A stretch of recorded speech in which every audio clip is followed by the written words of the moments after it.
जी। अच्छा, आपने कहा कि 90% लोग ये कहते हैं कि अमजद साबरी के कत्ल में एमक्यूएम इन्वॉल्व है। देखिए, आपने बिल्कुल ये वही बात की कि एग्जांपल है perception is stronger than reality. अच्छा, परसेप्शन पूरे पाकिस्तान के कह अंदर रहा, ये मैंने है कहा ये कि आम लोग। मुत्तहदा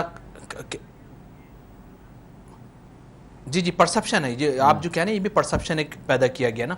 मिसाल के तौर पर परसेप्शन पूरे पाकिस्तान में ये एमक्यूएम का ये दिया गया है, यानी और प्रोपेगेंडा ये किया गया है कि एमक्यूएम ठप्पा माफिया है।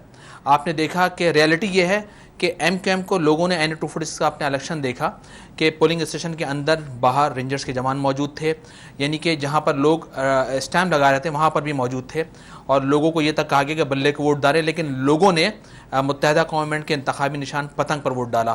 यह है रियलिटी और वो था परसेप्शन। अच्छा, परसेप्शन एमक्यूएम के बारे में ये है कि एमक्यूएम भत्ता माफिया है। अच्छा, पर लेकिन रियलिटी उसकी ये है कि आपने देखा होगा कि मुत्तहदा गवर्नमेंट का एक इदारा KKF है।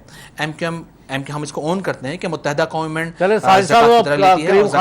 रोका जा रहा है हमें। अच्छा डॉक्टर साहब, आप बताइए कि मैं आखिरी बात रियलिटी क्या है और परसेप्शन क्या है। देखिए,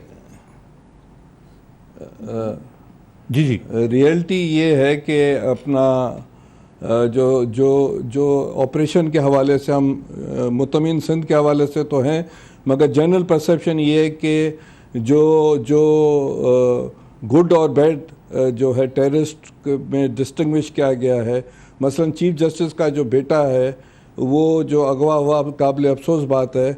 उसके लिए कहा गया है कि वो फाटा से या उन इलाकों से जहाँ ये बैठे हैं तालिबान, उनकी कॉलें आई हैं।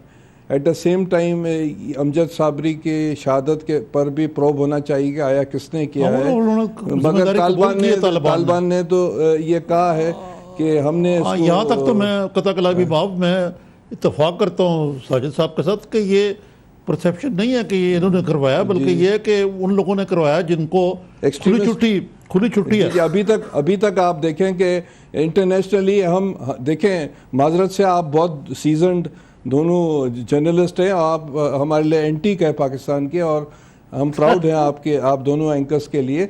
मगर मैं आपके सामने एक बात बताऊं कि 5-7 एंकर आप नहीं या 1-2 चैनल्स पर क्या सारी दुनिया फतेह कर सकते हैं। इंटरनेशनल मीडिया में हमारे लिए क्या परसेप्शन है, क्या लोग, सारी दुनिया कहती है कि हम जो हैं जो जो जो मुख्तलिफ ऑर्गेनाइजेशंस उस पर हमने हाथ ही नहीं डाला है।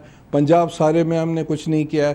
चौधरी निसार तो आते हैं, कभी कभी दूल्हा बनकर आ जाते हैं, कभी उन्होंने पंजाब में जाकर, साउथ पंजाब में या बलूचिस्तान के जो सेक्रेटेरियन या कोयटा शोरा या अलिफ बेजीम, उन पर तो हाथ जाकर डालें।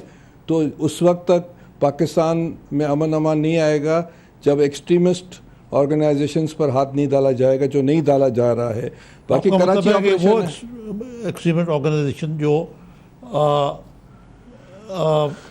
जो पाकिस्तान की रियासत को चैलेंज है, जो हमारी फौज को चैलेंज है, करती हैं ऐसी, जिसमें अब जिस तरह ये अमजद साबरी के लिए जिन्होंने कहा कि उन पर हाथ डालें, तो कहने का मतलब है कि आप सब पर हाथ डालें। हम ये नहीं कहते कि इस पर डालें उस पर नहीं डालें। आपने सिर्फ एक परसेप्शन किया हुआ है कि भाई कराची में आप चल रहे 2 साल से, हम कह रहे हैं 4 साल और ऑपरेशन करें दहशतगर्द। लेकिन डॉक्टर साहब, ये जो ऑपरेशन है ये एमक्यूएम के खिलाफ है या पीपल्स पार्टी के खिलाफ है या कराची की रोशनियां बहाल करने के लिए? देखिए, हम कहते हैं कि कराची की रोशनियां बहाल हो, जिसमें ये सब पार्टीज़ का ये मुतालबा था। मगर देखने में ये आ रहा है कि जो एक्सट्रीमिस्ट ऑर्गेनाइजेशन सारे पाकिस्तान में हैं, उनको खुली छूट दी हुई है, उन पर हाथ नहीं डाला जा रहा है। पंजाब खाली लगा पड़ा है। आप देखें, इमरान खान ने 30 करोड़ रुपया हकानी मदरसे को दे दिया और कह रहा है कि भाई आजकल तो आपका हनीमून चल रहा है उनका। नहीं, वो भले चल रहा है, मगर ये जो गलत उसने किया है तो हम उसको क्या फेवर तो नहीं करेंगे।